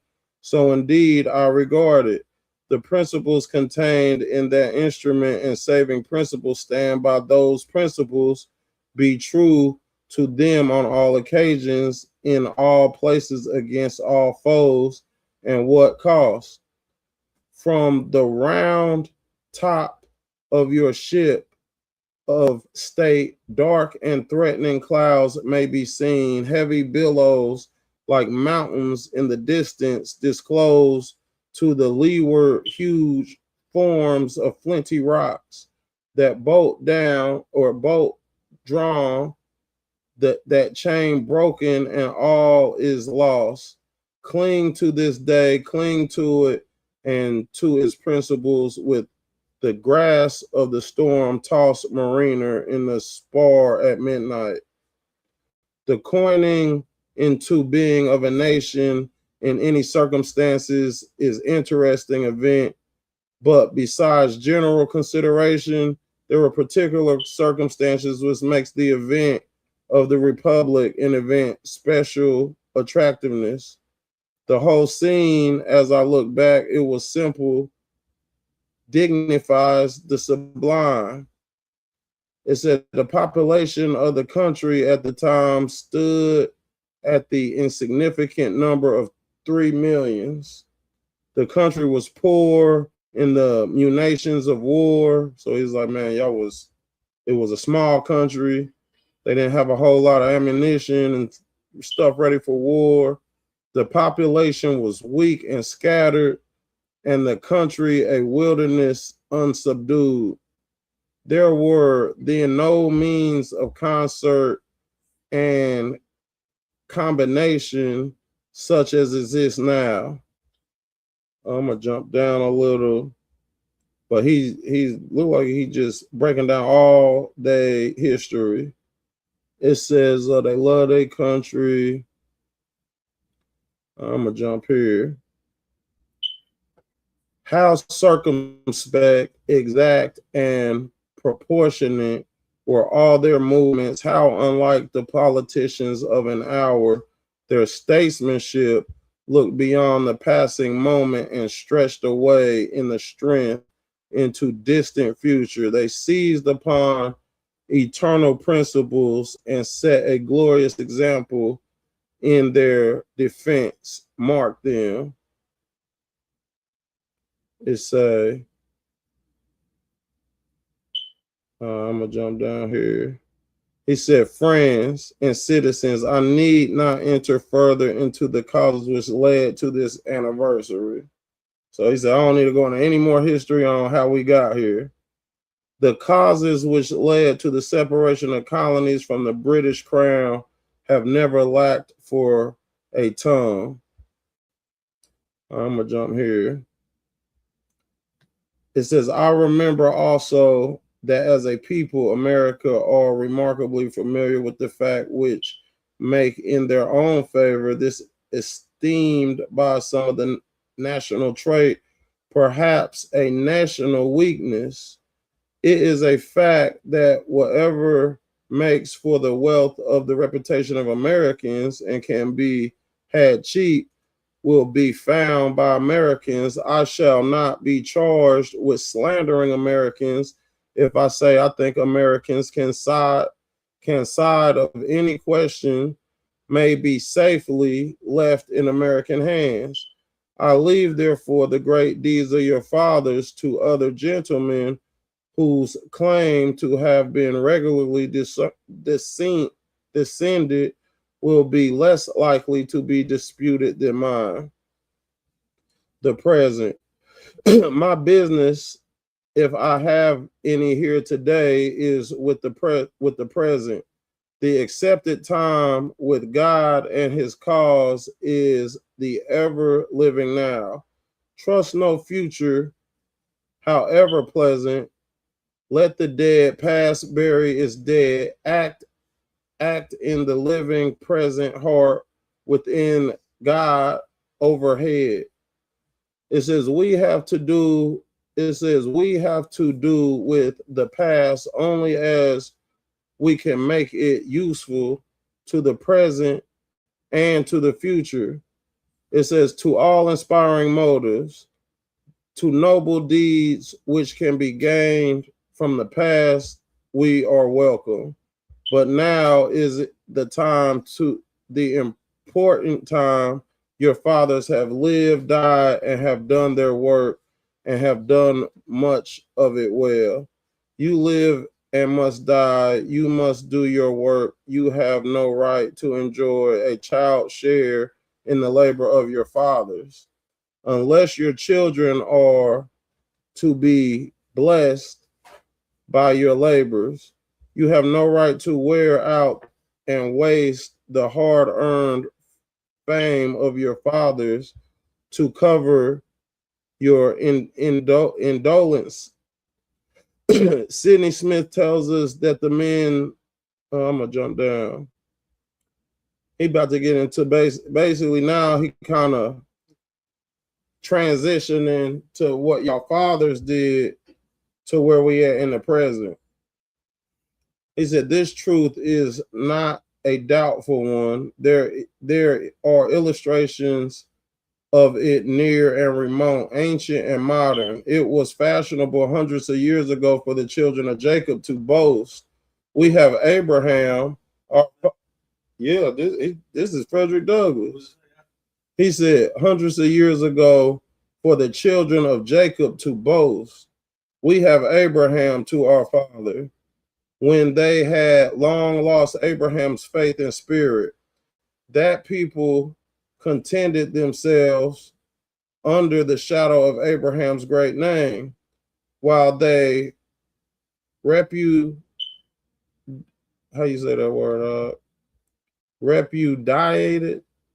the deeds country today. Need I tell you that the Jews are not the only people who built the tombs of the prophets and garnished the sepulchres of righteousness? Washington could not die till he had broken the chains of his slaves, yet his monument is built up by the price of human blood. And the traitors in the bodies and souls of men shout, "We have Washington to our fathers." Alas, that it should be so, yet so it is. The evil that men do lives after them. The good is often entered with their bones. Fellow citizens, pardon me, allow me to ask, why am I called upon to speak here today? So he said all that. Then he said, man, look, man, why'd y'all even call me here today? What have I or those I represent to do with your national independence? Are the great principles of politician freedom and natural justice embodied in the Declaration of Independence extended to us? So, like, that's what I'm asking everybody too. All right, that's what we asking everybody. We like, okay, y'all going out there popping your fireworks, y'all about to barbecue it up big. Y'all gonna say this is for freedom and this represents freedom. But the question is, are the great principles of political freedom and of natural justice embodied in the Declaration of Independence extended to us? What would to God, both for your sakes and ours, that an affirmative answer could be truthfully returned to these questions? Then would my task be light and my burdens easily delightful, for who is there so could that a nation's sympathy could not warm him? Who so obdurate and dead to claims of gratitude that which thankfully acknowledge such priceless benefits? Who so stolid and selfish that would not give his voice to swell the hallelujahs of a nation's jubilee? When the chains of servitude have been torn from his limbs, I am not that man. In a case like that, the dumb might eloquently speak, and the lame man leap as a hart. So he said, man, who's supposed to sit up here and give all these he said, I'm not the one.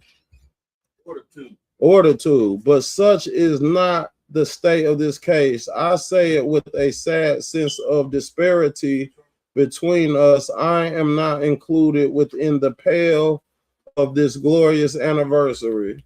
Frederick Douglass said, I'm not included in this anniversary. Your high independence only reveals the immeasurable distance between us. The blessings in which you this day rejoice are not enjoyed in common. The rich inheritance of justice, liberty, prosperity, and independence bequeathed by your fathers is shared by you, not by me. He said, man, I don't share this day with y'all. The sight that brought life and healing to you has brought stripes and death to me. The 4th of July is yours, not mine. Y'all could be sitting on the porch having lemonade, and the slaves is out there dying. The same son, though. You may rejoice, I must mourn. He said it's a day that he mourns. To drag a man in fetters into the grand illuminated temple of liberty and call upon him to join you in joyous anthems. So it's like, hey, slaves, man, today y'all get to go party. Today y'all get to go party and have a day. So y'all say y'all can come up in the grand hall and dance. You won't even beat you. We ain't gonna beat you today. Not tomorrow. Yeah, have your butt back out there. It said, where inhuman mockery and sacrilegious irony, do you mean citizens to mock me by asking me to speak today. So he was offended. So I'm saying, like, how was y'all not offended blowing your hands off with the fireworks? It say, if so, there is a parallel to your conduct. And let me warn you that it is dangerous to copy the example of a nation whose crimes towering up to heaven were thrown down by the breath of the Almighty, burying that nation in irrecoverable ruins. Talking about Egypt. I can today take up the plaintive lament of a peeled and woe-smitten people by the rivers of Babylon. There we sat down, yea, we wept when we remembered Zion. We hanged our harps upon the willows in the midst thereof. For there they that carried us away captive required of us a song, and they who wasted us required of us mirth, saying, sing us one of the songs of Zion. How can we sing the Lord's song in a strange land? It's kind of hard to read these words. It's if I forget thee, O Jerusalem, let my right hand forget her cunning. If I do not remember thee, let my tongue cleave to the roof of my mouth. It's fellow citizens, above your national tumultuous joy, I hear the mournful wails of millions, whose chains, heavy and grievous yesterday or today, rendered more intolerable by the jubilee shouts that reach them. If I do not faithfully remember those bleeding children of sorrow this day, may my right hand forget her cunning, and may my tongue cleave to the roof of my mouth.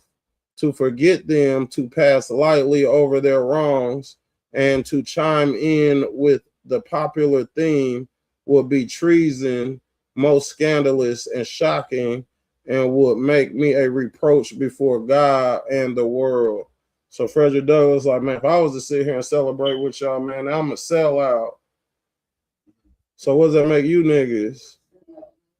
It's my subject then, fellow citizens, is American slavery. I shall see this day and its popular characteristics from the slave's point of view, standing there identified with the American bondman. So if somebody come to you and be like, oh, well, you're taking it too far, just say, well, I'm looking at it from a slave's point of view, just like I'm looking at it from a Native American's point of view. All right, so we're taking on a human experience, but what kind of experience are you having? You're having a grand old white supremacy experience. Out in the open. That's why you're getting Charlie Kirked up. Because everybody ain't going. Like, everybody ain't going for it. Like, real talk.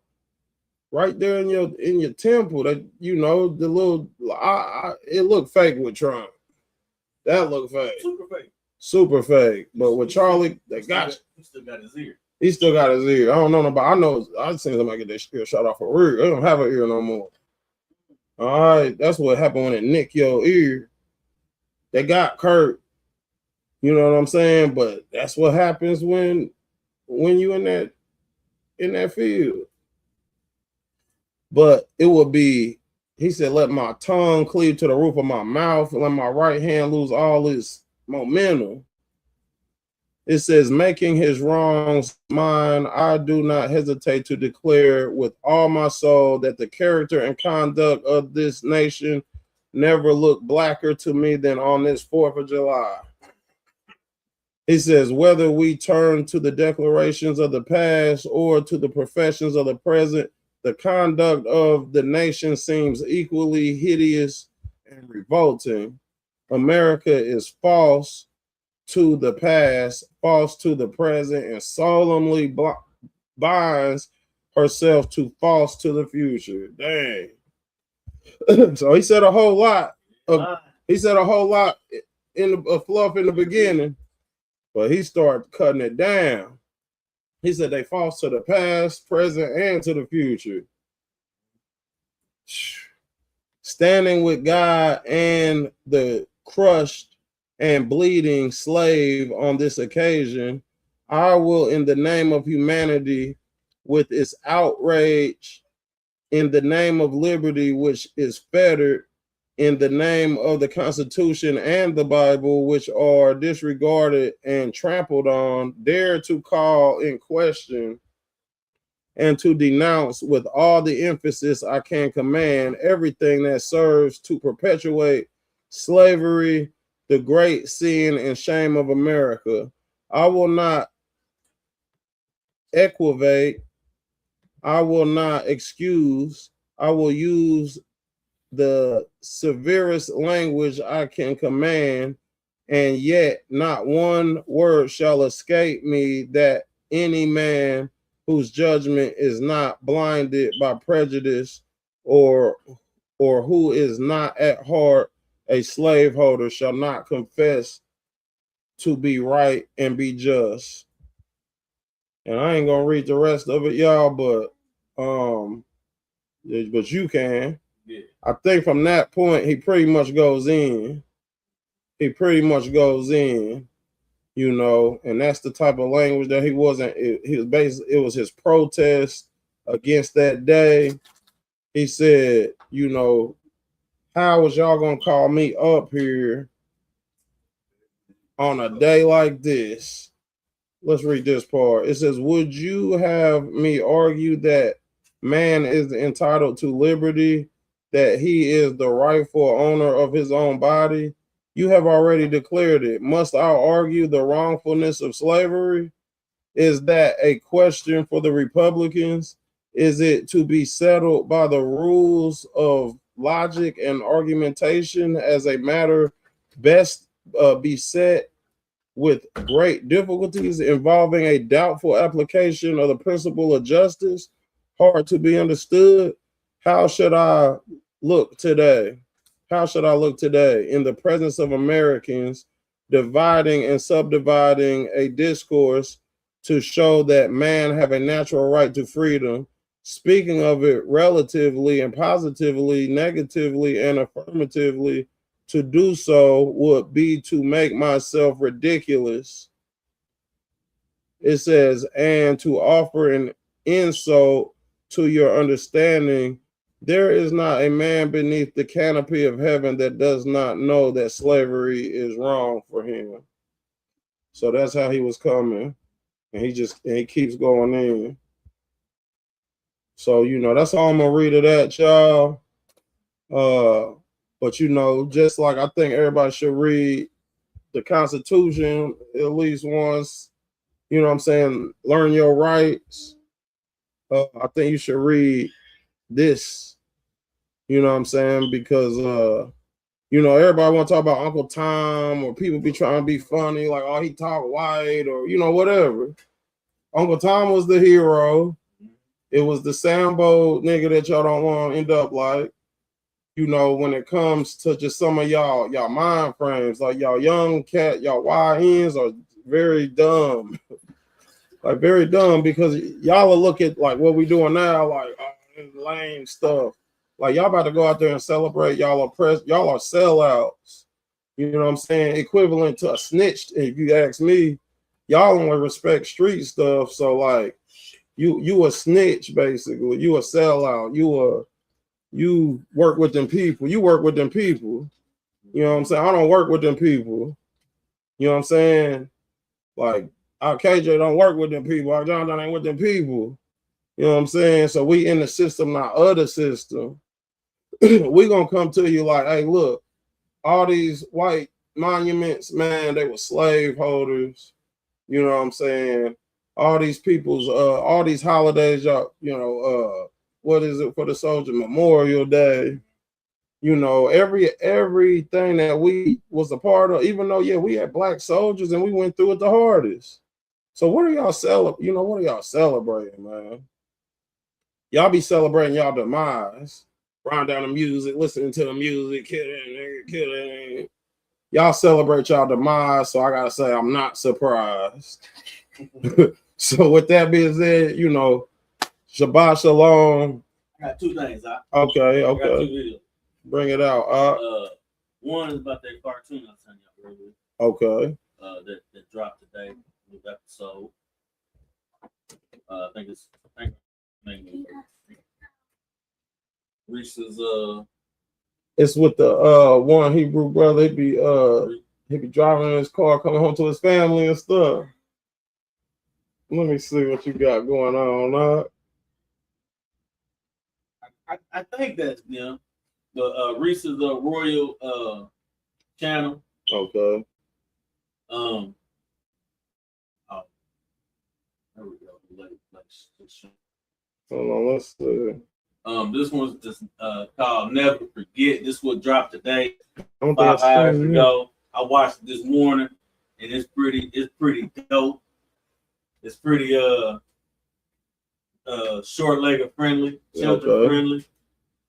Let me see if I can get it to play. This a little snippet. Yeah, so basically this was a story time to the granddaughter. And then that's how I'm gonna end and let y'all see a little taste of it if it'll play. Okay. But if not, y'all see the title. The title, the very top one.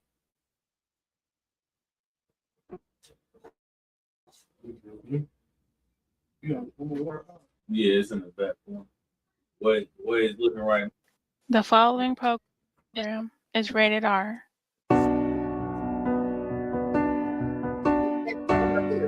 Hey, send it to me. That's on the okay.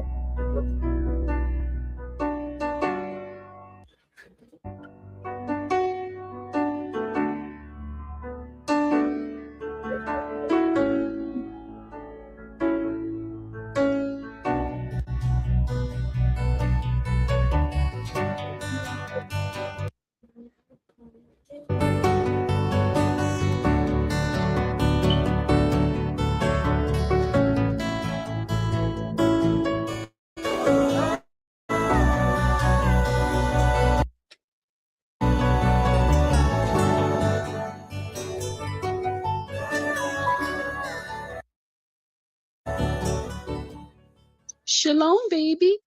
I'll pick you up later. Okay, be good for Grandma. Okay, Mom.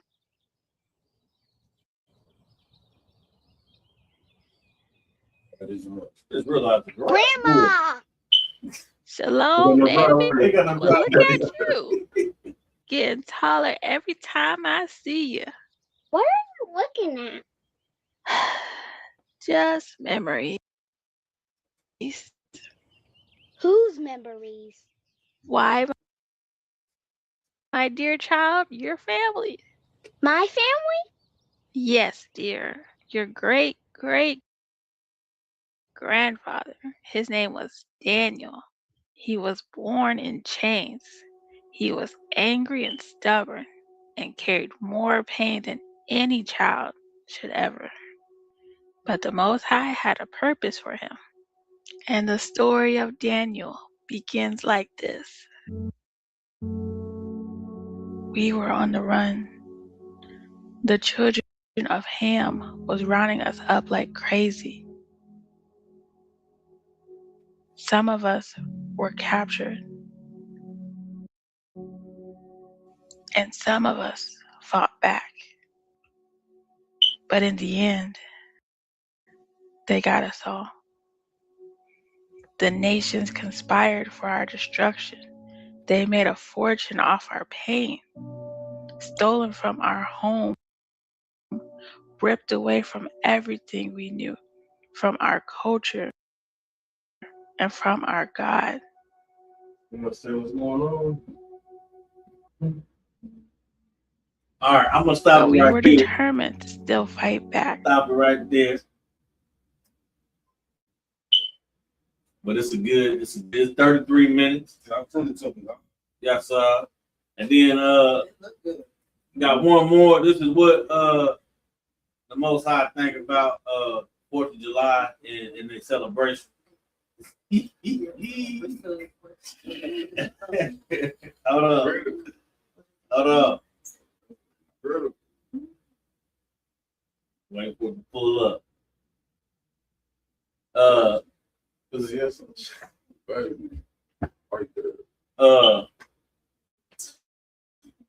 Yesterday, you know, the heathen always want to do it big for their holidays, and so they requested that they had a skydiver jump out the sky out the airplane with the American flag, and he died. Hundreds are watching. The video starts as the skydiver is coming down. The rodeo has featured a skydiver with a large weighted flag at the opening ceremony for years. But suddenly the flag appears to get stuck on a tree and send the skydiver crashing face down. So we want to show you a comparison. This is how the landing is supposed to go. This is some video from 2016. From the air, you can see how small that landing area is and how easy it could be blown off course. So we've just So this is at a rodeo. heard from a rodeo spokesperson. They say the skydiver is doing well. He took a different direction. And came Thankfully, down he the tree. just had a small cut over his lip, but The bridges. he'll be jumping again tonight. And he falls. Hey, if it wasn't for the canopy, I think the canopy saved his life. And in the video that shows it, not the news version, I think the canopy saved his life, because if it wasn't for the canopy, he would have hit that thing. He'd hit that thing splat. Thank you. I was trying to say splat. Splat wasn't coming out. But yeah, most I don't care about them holidays. He just gave y'all a lesson. Anything can happen on these holidays. You know what I'm saying? Right. But that's the lesson. We up out of here. Shabbat shalom. Shabbat shalom.